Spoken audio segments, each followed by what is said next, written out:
자, 오늘 하이데베르크 요리문답 강의 17번째 시간 살펴보도록 하겠습니다. 1980년대에 우리나라가 들어오면서 우리나라는 전통적인 권위주의의 어떤 사회 구조로부터 뭔가 이렇게 탈피하려고 하는 그런 움직임들이 굉장히 많이 일어나기 시작했습니다. 그중에 대표적인 것이 바로 교복 자유화입니다.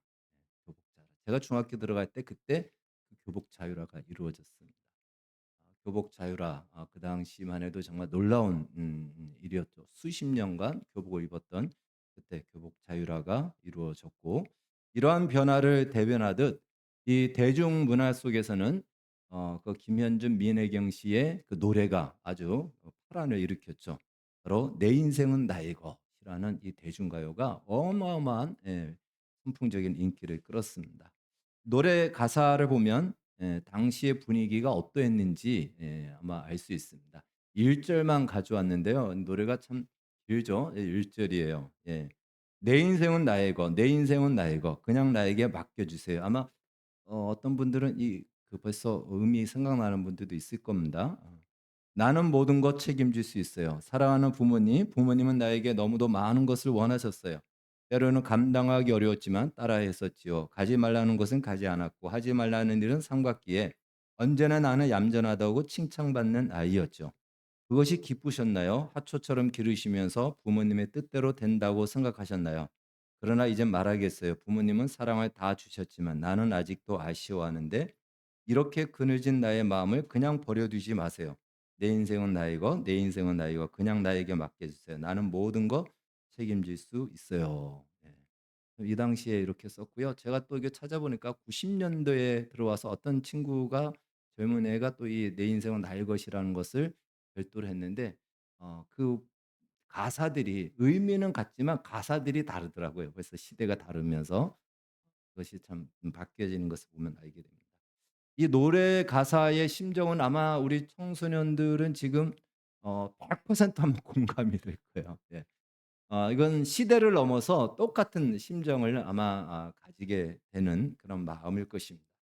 그러나 10 대를 지나 20대 중반을 지나 인생을 조금 더 살다 보면 '내 인생은 나의 것이라.'라는 이 주장은 참 꿈이었구나. 그거는 참 이룰 수 없는 환상이었구나라는 것을 아마 알게 됩니다. 단지 10대 때는 그 경험이 없기 때문에 아직은 그런 꿈, 그러한 어떤 비전이라고 할까 자기의 어떤 기대로 가득 차 있기 때문에 어른들이 봤을 때는 귀엽기도 하고 '그래 그게 10 대의 하나의 기백이고 또 용기지 않겠냐.' 이제 그렇게 봐 주시는 거죠. 제가 중국에서 사역하던 중에 발가락 한 마디를 잃었던 사고가 있었습니다. 그래서 봉합 수술을 하고 대략 한 달 동안 병원에 이제 입원해 있는 중에 기도하면서 또 많은 생각을 하게 되잖아요. 그래서 그때 이제 시를 하나 썼는데 이 내용은 이제 기억이 안 나요. 지금 기억이 안 나는데 제목만 기억이 납니다. 제목은 뭐냐면 "내 몸은 내 것인 줄 알았습니다." 이 제목이에요. 근데 그것이 제목이 이렇다는 것은 내용이 어떤 것이죠? '내 몸이 내 것이 아니었다.'라는 내용을 아마 그 시 내용으로 제가 썼던 것 같습니다. 질풍노도의 시기일 때는 '내 인생은 나의 것이다.' 그리고 그렇게 생각하고 또 그런 줄 알았지만 거친 세상을 살아가면서 내 인생이 결코 내 것이 아니라는 것을 비로소 깨닫고 알게 됩니다. 만약에 내 것이라면 내가 원하는 인생이 돼야 돼요. 내가 원하는 내가 만들고 싶은 인생으로 내 인생을 만들어야 됩니다. 내 것이기 때문에 그렇거든요. 지금 여러분들 안에 호주머니 안에 혹시라도 동전이나 지폐가 있습니까? 내 돈이라고 할 만한 것이 있습니까? 그러면은 그 돈을 가지고 내가 내 마음대로 할 수 있어요. 이걸 가지고 뭐 사 먹을 수도 있고 또 이걸 누구에게 줄 수도 있고 그냥 내가 가지고 있을 수도 있고 아니면 지나가다 그냥 버릴 수도 있습니다. 내 것이기 때문에 내 마음대로 할 수 있는 거예요. 그렇지 않겠습니까? 내 것이라면 내 마음대로 할 수 있어야 됩니다. 근데 인생이 내 것이라면 내 마음대로 내가 원하는 그런 인생으로 만들어져야 되는데 실제 우리의 현실은 그렇지 않다라는 것이에요. 내 것인 줄 알았는데 결국 그 내 인생이라는 것은 인생을 살아가면서 마치 그 밀려오는 파고에 그 파도에 파도를 피하는 것 정도로 내 인생을 만들든지 아니면 그 파도에 적응하는 인생으로 만들 뿐이지 그 파도와 상관없이 내 인생을 만들어가는 사람은 없다라는 것입니다. 그럼에도 불구하고 이 세상 사람은 자기 인생의 주인을 자기로 마치 자기 인생이 자기의 것인 양 생각합니다. 여러분 어떻습니까? 내 인생의 주인은 나라고 생각되어집니까? 이 세상에 밀려오는 그러한 거친 파도를 상관없이 내가 원하는 인생을 만들어 갈 수 있는 능력이 과연 우리 자신에게 있겠습니까? 그렇지 않다면 어떻게 내 인생을 내 것이다라고 말하겠습니까? 저는 그때 발가락을 잃으면서 내 몸이니까 온 몸이 다 내 몸이잖아. 내 것이잖아요. 내 것인 줄 알았어요. 근데 갑작스런 순간의 사고로 발가락 하나가 잘려져 나갔다. 물론 적합하면 할 수도 있겠죠. 그러나 이것은 하나의 예로 나중에도 마찬가지죠. 내 것이라면 내가 왜 죽겠습니까? 내 것이라면 내가 왜 병이 들겠습니까? 그것이 아닌 거죠. 그것을 관리는 할 수 있겠지만 내 마음대로 내가 만들어 갈 수 있는 것이 아니다라는 것입니다. 우리는 지난주까지 하이데베르크 요리문답 강의를 통해서 우리가 믿는 예수님, 우리와 관계된 예수님, 내가 믿는 예수님은 어떤 분인지에 대해서 그동안 우리가 살펴봤습니다. 첫 번째, 예수님은 그 이름의 뜻대로 바로 우리의 죄에서 우리를 구원하실 구원자이시다. 말씀 한번 같이 읽겠습니다. 시작. 아들을 낳으리니 이름을 예수라 하라. 이는 그가 자기 백성을 그들의 죄에서 구원할 자이심이라 하니라. 아멘. 여러분이 예수님을 구세주로 구원자로 믿고 있음에도 불구하고 혹시 어떤 죄책감 때문에 나의 구원이 혹시 잃어버려지는 거 아닌가? 구원에 대한 확신이 희미해진다라고 생각한다면 그건 사탄의 속임수며 공격이라는 사실을 기억하십시오. 물론 우리는 죄책감 때문에 우리는 죄를 지으면 죄책감이 있습니다. 당연한 것입니다. 그러나 죄책감은 우리에게 회개하라는 사인이지 그 죄책감이 우리의 구원을 취소시킬 만큼의 원인이 되지 않는다라는 것이에요. 예수라는 그 이름 자체가 우리가 예수를 구원자로 믿는다면 이미 우리의 구원은 예수님이 완성하셨다. 이것이 성경의 진리다라는 것입니다. 자, 예수님에 대해서 두 번째 우리가 사도신경을 통해서 고백하고 믿고 있는 내용입니다. 바로 예수님은 우리의 구원을 완성하기 위해 감당해야 될 선지자 왕 제사장의 직분을 감당하신 그리스도시다라는 것입니다. 우리 한번 따라해 봅시다. 예수는 그리스도시다. 예. 예수님은 우리의 구원을 이루기 위해서 하셔야 될 일들을 온전히 다 감당하신 것이에요. 그것이 이제 그리스도의 직분을 감당하셨다라는 것입니다. 그래서 우리의 구원이 흔들린다면 예수 그리스도의 이름을 기억하십시오. 예수는 무슨 뜻이라 그랬죠? 구원자란 뜻이에요. 우리의 구원을 이루실 사명을 가지고 예수님이 이 땅에 오셔서 그 일을 무엇을 통해서 그리스도의 직분을 감당함으로 이루셨다. 그러니 우리의 구원이 흔들린다면 예수 그리스도 이름을 기억하여 바로 그 이름을 믿는 자에게는 구원이 주어졌다라는 사실을 위대한 역사를 이루셨다라는 것을 믿으시기 바라겠습니다. 우리의 구원은 오직 예수 그리스도를 통해서만 이루어진다라는 사실입니다. 성경은 이것을 이렇게 말씀하고 있습니다. 같이 읽겠습니다. 시작. 이 예수는 너희 건축자들의 버린 돌로서 집 모퉁이의 머릿돌이 되었느니라. 다른 이로서는 구원을 받을 수 없나니 천하 사람 중에 구원을 받을 만한 다른 이름을 우리에게 주신 일이 없음이라 하였더라. 예수 그리스도만이 유일한 우리의 구원을 이루시는 분이심을 흔들리지 마시고 믿으시기를 바라겠습니다. 세 번째, 예수님은 우리가 지난주에 살펴봤듯이 하나님의 독생자라는 사실입니다.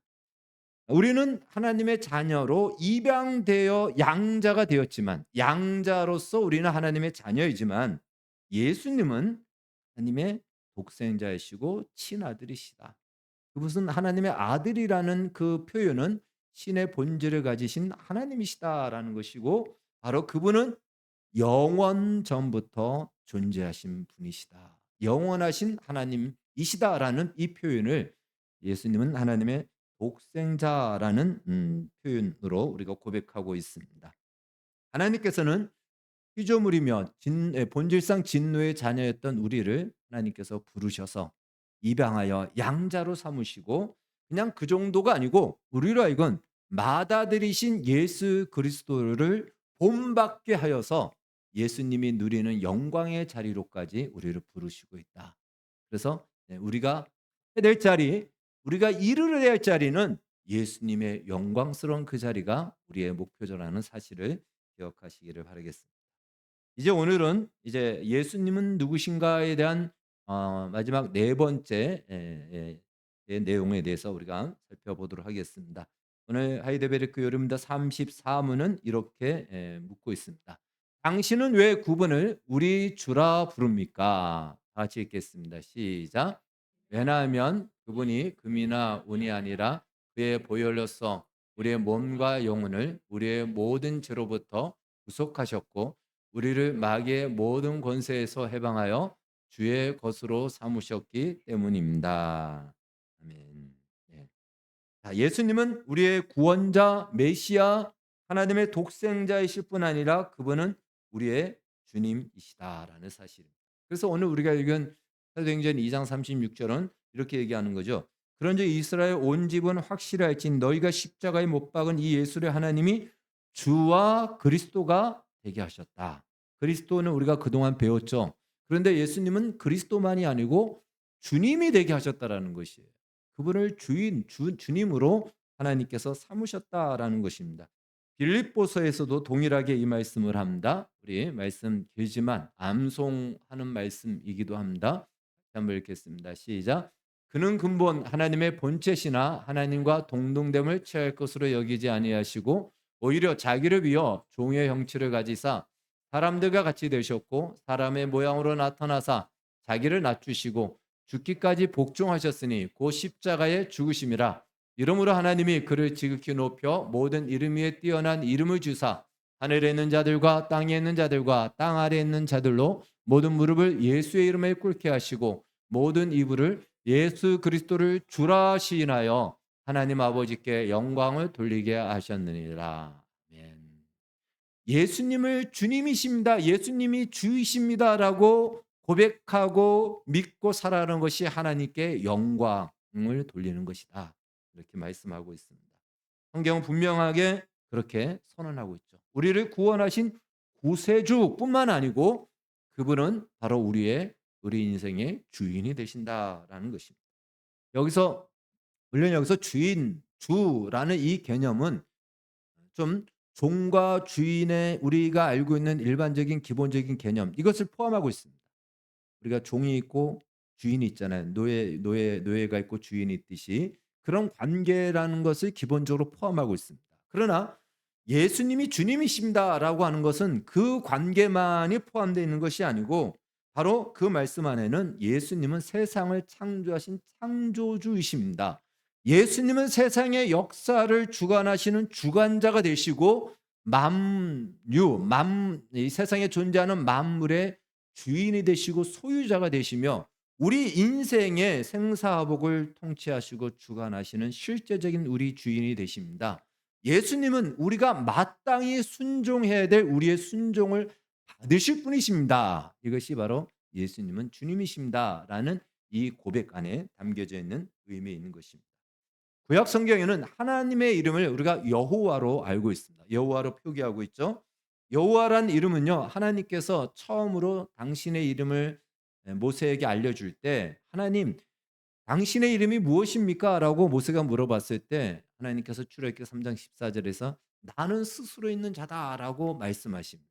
그때 이것을 이제 영어로 얘기한다면 I am that I am이에요. 나는 있다. 있는 그곳에 나다라는 표현이에요. 근데 이것이 히브리어로는 에흐예, 아셀, 에흐예라고 이렇게 읽습니다.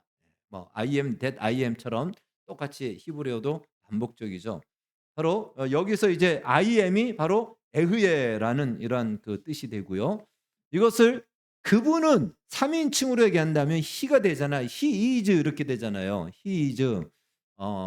그것이 이제 히브리어로는 이흐예라고 읽혀지는 거예요. 에흐예가 아니고 그 이흐예에서 야훼 혹은 여호와라고 읽혀진 겁니다.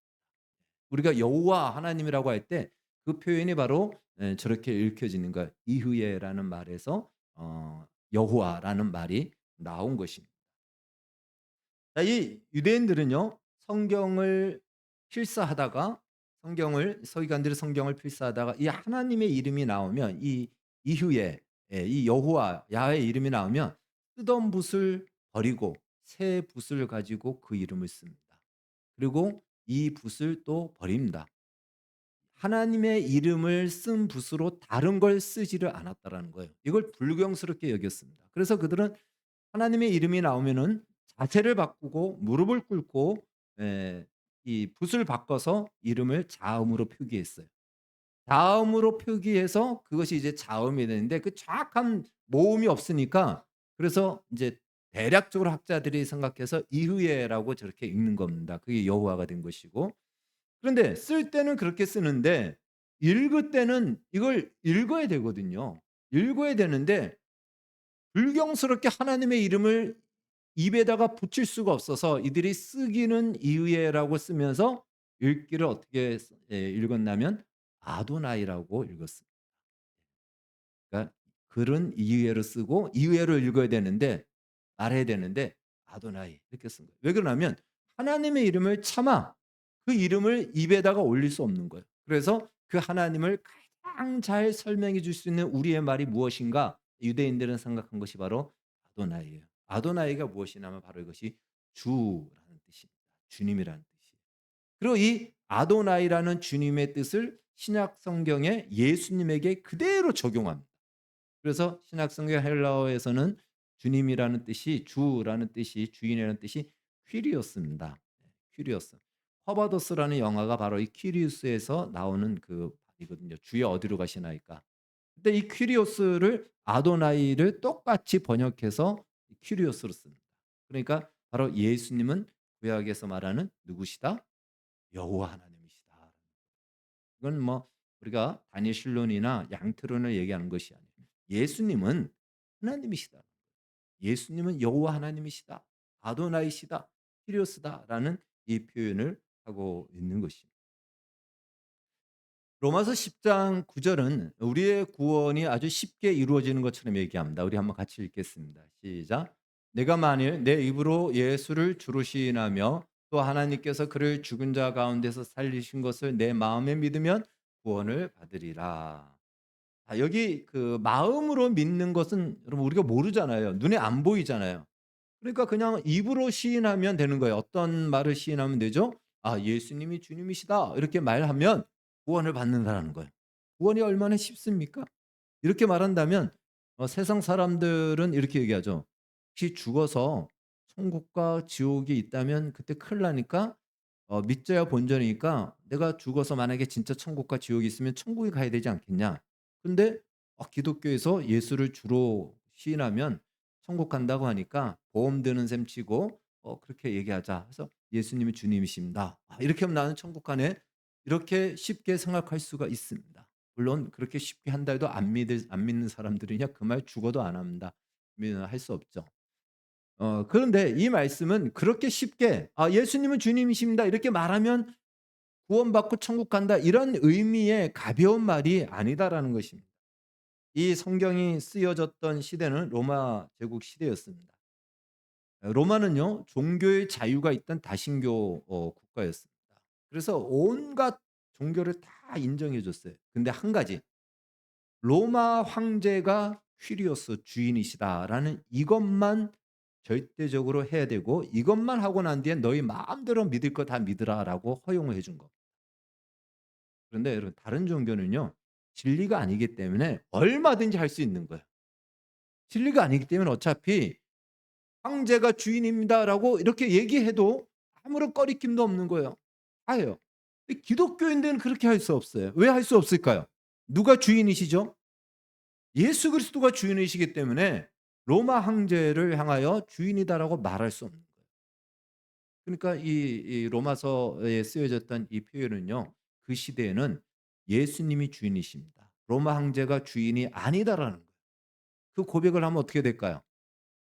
잡히고 체포되고 심지어는 처형당하고 아니 그 원형 경기장에 사자의 밥으로 던져지는 그러니까 목숨을 걸어야 될 이 표현이고 고백인 것이 예수님은 주님이십니다. 그냥 우리나라에서는 지금 쉽게 얘기할 수 있잖아요.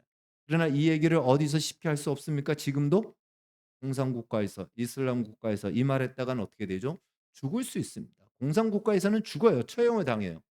그러니 예수님이 주님이시다라는 이 고백은요. 정말 예수를 믿지 않으면은 말할 수 없는 고백이었다라는 것입니다. 계시록에 나오는 일곱 교회 중에 칭찬만 받았던 책망이 없던 교회 중에 하나가 서머나 교회입니다. 근데 이 서머나 교회의 감독 중에 폴리캅이 있었습니다. 폴리캅은 사도 요한의 직접적인 제자입니다. 예. 그러니까 1 세기 2 세기 중반 156 년에 인제 죽었는데 그 당시에 로마 황제의 그 아울레이스가 처음에는 이렇게 기독교에 대해서 호의적이었는데 이 주변인들의 어떤 말을 듣고는 기독교를 대대적으로 핍박을 합니다. 박해를 합니다. 그때 이 서머나 교회 폴리캅도 체포가 된 거예요. 그런데 그 당시 이미 86 세가 된 아주 정말 훌륭한 신앙의 인격을 가지신 분인데 로마 군인들이 이분을 보고는 죽이고 싶지 않은 거예요. 너무나도 훌륭한 분이고 그런 것이 느껴지니까. 사형장에 올려 놓고 한 번만 "당신이 로마 황제가 주인이다."라는 말만 한번 해라. 그러면 우리가 살려 주겠다. 그 뒤에는 당신 마음대로 해도 된다라고 했지만 폴리캅은 거기서 그런 위대한 고백을 했다고 하자 전해 내려옵니다. 내 인생 80년 동안 나의 주 예수님은 나를 한 번도 버리지 아니하시고 신실하셨는데 내가 지금 그분을 대신할 수 없다. 어서 불러 나를 태우라. 전승에 의하면 그 불이 타지 않았다 그래요. 그래서 결국은 어 이 칼로 찌르고 그리고 나중에 또 하형을 시켰다고 합니다. 바로 이렇게 서머나 감독의 이 폴리캅처럼 "예수님이 주님이십니다. 주님이십니다. 주님이시다."라고 이 고백, 그 고백을 지켜감으로 목숨을 잃게 되었던 것입니다. 마찬가지로 오늘날에도 치열한 영적 싸움이 이루어지고 있습니다. 세상은 끊임없이 우리에게 이렇게 얘기해요. "내 인생의 주인은 너다." 또 우리에게 얘기해요. "네 인생의 주인은 너다." 세상 교육이 뭡니까?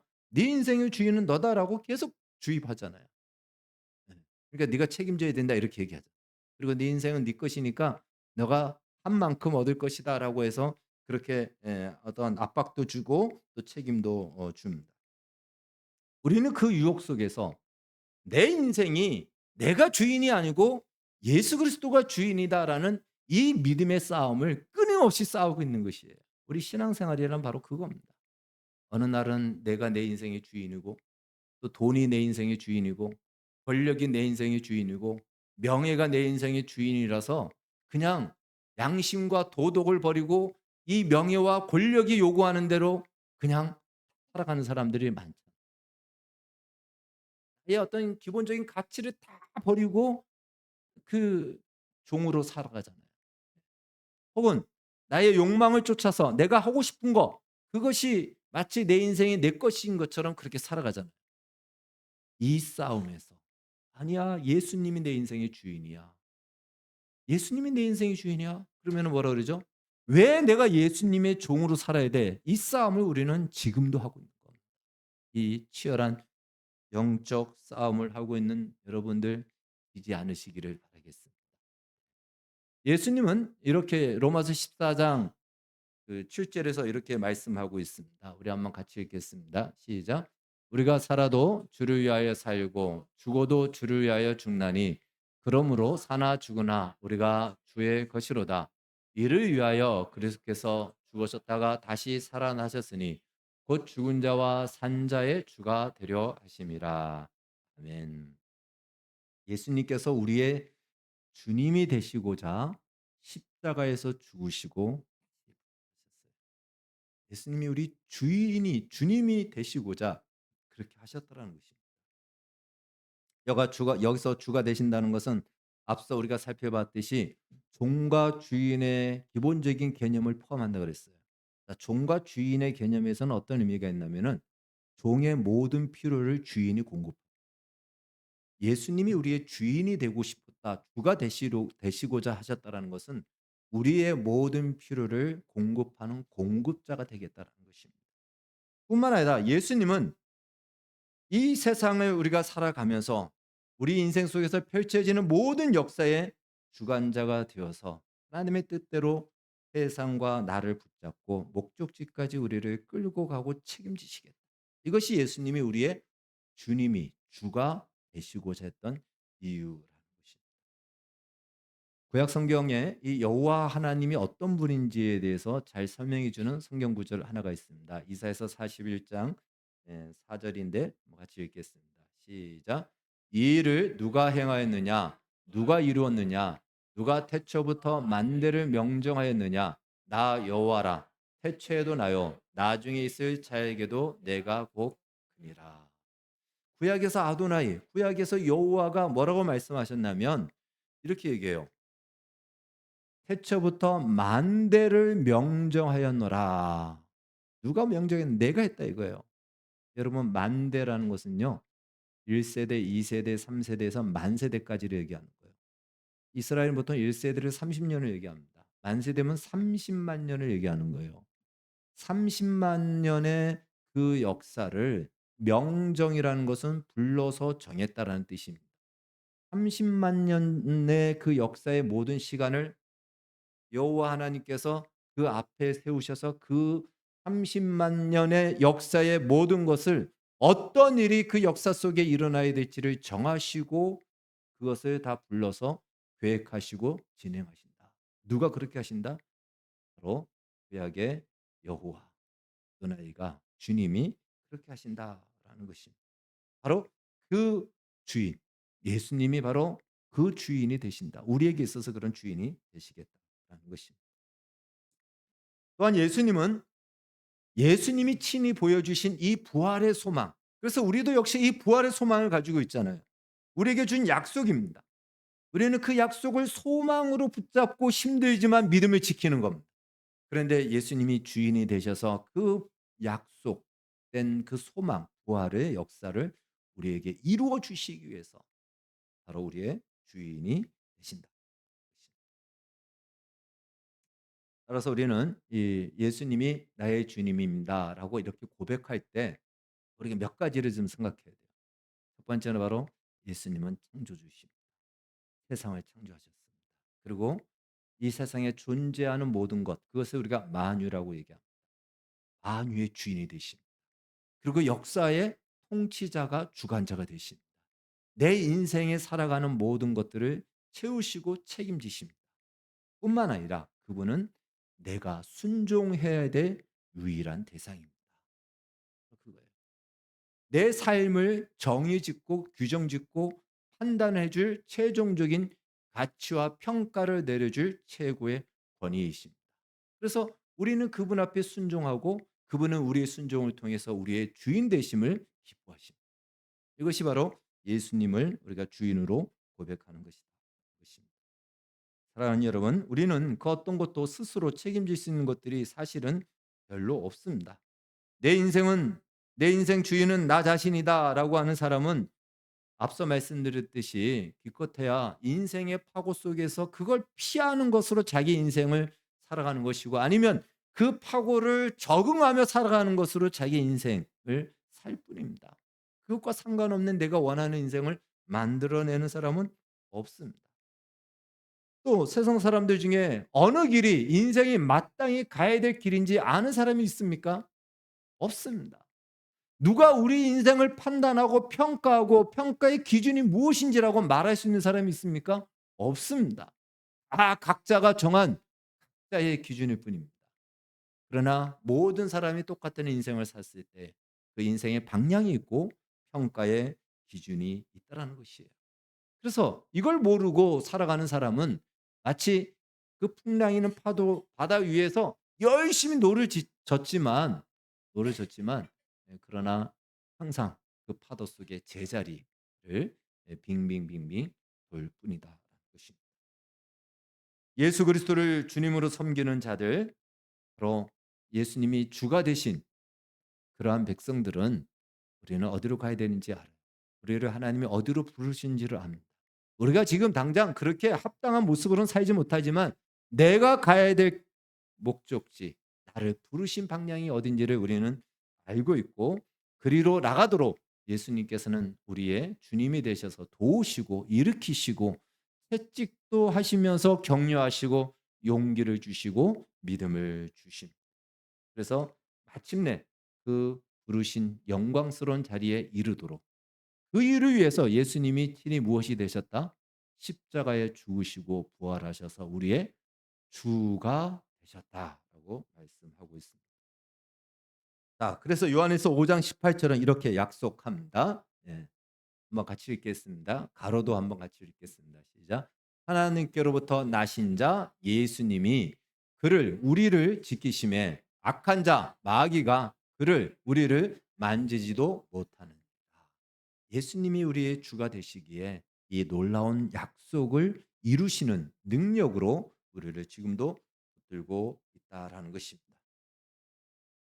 우리의 의사와 상관없이 예수님은 우리의 주님이 되세요. 구원받은 하나님의 백성들의 주님이십니다. 그러나 여러분이 우리가 인격적으로 예수님을 나의 주님이다라고 받아들이고 인정하고 그리고 그분 말씀 앞에 내가 순종할 때에 우리는 비로소 우리의 주인 되신 예수님으로 말미암아 그분이 어떻게 우리의 주인으로 존재하시며 창조주로 역사의 주관자로 역사하시는지를 비로소 우리는 목도하고 또 그 일에 우리는 참여하게 될 것입니다. 그것을 경험하게 된다라는 것입니다. 어차피 우리가 잡고 있어봐야 우리의 인생은 우리 마음대로 되지 않습니다. 잡은 것 같은데 결국은 새어나가는 우리의 인생이 얼마나 많이 있고 다 된 것 같은데 이제 우리의 인생을 끝내야 될 때도 얼마나 많이 있습니다. 여러분 인생의 주권의 자리, 주인의 자리를 예수 그리스도에게 내어주십시오. 그리고 순종을 통해 예수님이 여러분의 주인 되심을, 나의 주인 되심을 증거하십시오.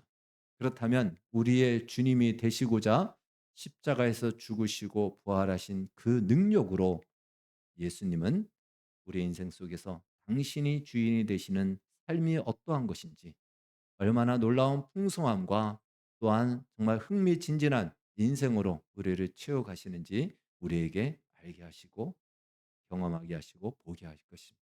이 놀라운 은혜가 우리의 인생 속에 함께하기를 주의 이름으로 축원합니다. 기도하겠습니다. 우리 주 예수 그리스도 나의 하나님 감사를 드립니다. 영원히 우리의 주가 되어 주시옵소서. 우리는 예수님이 우리의 주 되심을 순종을 통해서 고백하고 증거할 것입니다. 사랑하는 우리 성도들의 주가 되셔서 영원한 나라까지 성도들의 발걸음을 인도하여 주옵소서. 예수님의 이름으로 기도하옵나이다.